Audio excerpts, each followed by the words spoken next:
How's it going, guys? Cody, guys, back again, dropping yet another video. Right, guys, more tragic news from prison. This time it's in the Sunderland Echo. Link will be in the description, guys, like I always do. Headline reads, "Prisoner found dead in his cell at Durham prison." The body of Joshua Scholick was discovered at Durham prison on Saturday. A prisoner is being found dead in his cell. The body of Joshua Scholick was discovered at Durham prison on Saturday. An inquest has now opened into the circumstances behind the 26-year-old single man's death. The hearing at County Durham and Darlington Coroner's Court has been adjourned for further investigations to be carried out and is expected to resume in April of next year. Hartlepool-born Scholick was described in court documents as unemployed, and his last known address was listed as Durham prison. The coroner's court document added he was formally identified by a prison officer. A post-mortem and toxicology tests have been carried out, although the results have still not yet been disclosed. A prison service spokesman said, "Our thoughts are with his family at this difficult time. As with all deaths in custody, there will be an independent investigation by the Prison and Probation Ombudsman." And that's it, guys, for now. I've managed to find, have a look round on social media and stuff like that. And there was a story back in 2016 where he'd been jailed because him and his friend broke into a bedsit and stole £87 worth of stuff. Petty criminal, guys, you know what I'm saying? I don't know what his latest sentence was for, but he just looks like a very, very young lad. And like I say, I'm absolutely devastated that yet another prisoner is leaving prison in a body bag. It's absolutely shocking, it's disgusting, and it's disgraceful. I did a video about the death in custody of Paul Jones at HMP Liverpool. God bless Paul Jones, may he rest in peace. A prisoner's girlfriend has contacted me stating that she thinks there was another death in custody last week at Walton Jail or HMP Liverpool. It's happening too much, guys. Too many prisoners are leaving prisons in body bags. Do the government care? No. Do those on the right side of the tracks, do they care? Absolutely not. Like I say, as a former prisoner, right, if there is a death in custody, if one of your loved ones, or if you've got a partner that's in prison and he speaks to you about a death in custody, do me a favour, please. Come to me with the news. Come to me, tell me, try and find out as much details as you can. What happens when there is a death in custody? They put a notice in every wing saying that this prisoner was found dead on this time, on this date, and it's on letter-ready paper, right? Do me a favour, try and get hold of as much information, prison number, landing, circumstances, as much as you can grasp. Get it to me, and I'll take it straight to the media. The media will then contact the prison, and the prison will be forced to release the information, right? But they don't do it willingly, guys. They don't like people like me, right, getting stories about deaths in custody. When there is a death in custody, guys, it's shocking, right? And it's highly embarrassing for the Ministry of Justice, right? Because the media used to run stories about Butlins behind bars and, oh, it's like a holiday camp, do you know what I'm saying, right? Prisons suffer immeasurably in prison. And we do the whole macho thing of, oh, prison doesn't bother me and blah, blah, blah. The truth is, prison affects everybody, right? Nobody escapes prison without the effect, right? You don't see it. Some people don't see it. Other people notice. It happened to me on my first stretch. I came out of jail. They saw a change in me. I had the same right as everyone else. I wasn't bullied or anything like that. You know what I'm saying? It's just prison affects you differently. And prison is a punishment. The punishment of prison is losing your liberty, guys, but too many people are losing their lives. And do you know what I mean? The politicians keep going on about rehabilitation. Rehabilitation, guys, is a politician's word.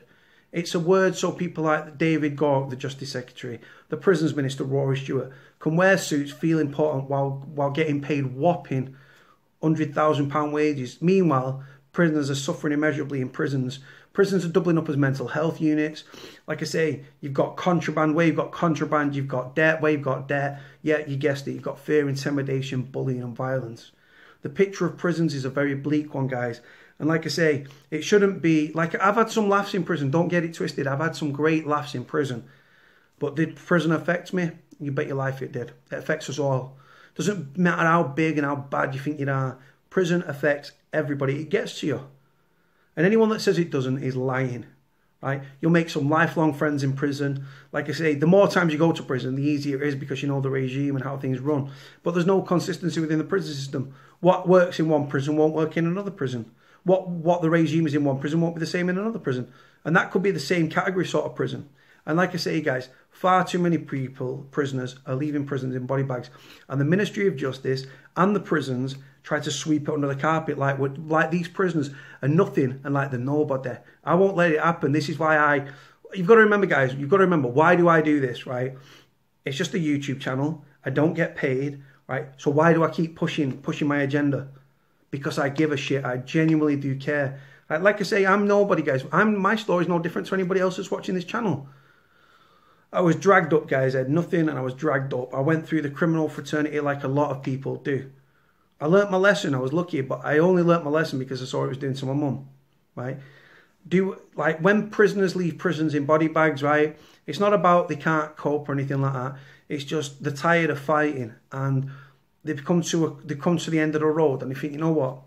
I'm better off dead than living in this squalid, cramped conditions with threats and violence and intimidation on a daily basis, right? And like I say, mental health plays a significant part.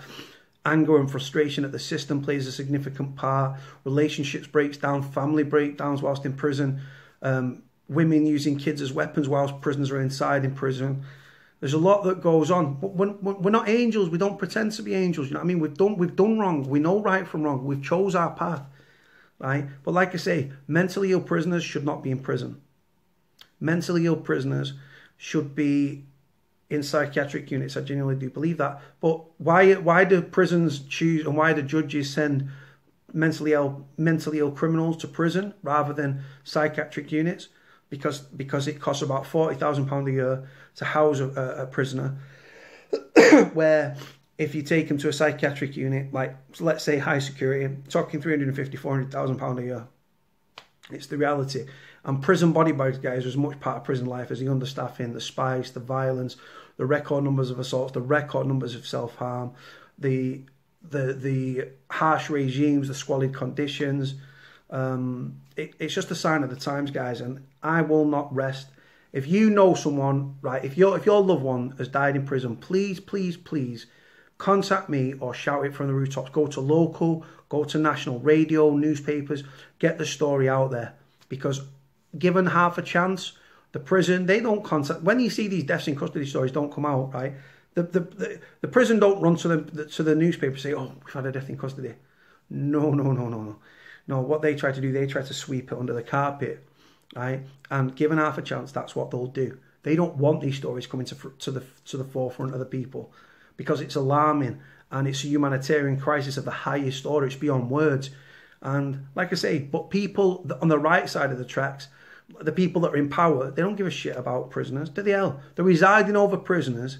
This David Gork and Rory Stewart and this Michael Spur that are currently, Michael Spur's being removed from post, but he's staying in post till April next year, right? They don't give a shit about prisoners. They can't relate to the people they're residing over. My attitude, if I was in charge of the Ministry of Justice, I would treat those prisoners how I would want myself, or if I had kids, to be treated whilst inside. On that note, guys, I'm going to stop ranting. Link in the description like I always do. My thoughts and prayers go out to Joshua Scholick's family. God bless Joshua. May he rest in peace. I should have said that earlier on in the video, so I apologise for that. But like I say, Joshua Scholick has left Durham prison, HMP Durham, in a body bag. It shouldn't be happening. 26-year-old, whole life ahead of him. The investigation by the Prison Probation Ombudsman. Will anything be learnt from this? No. Will there be anything learnt from all these other deaths in custody? No. Prisoners, unfortunately, guys, are disposable. And when the Ministry of Justice talk about reducing the prison population, suicide seems to be the way that they're doing it. Let me know what you think, guys. Like, comment, subscribe. Cody out.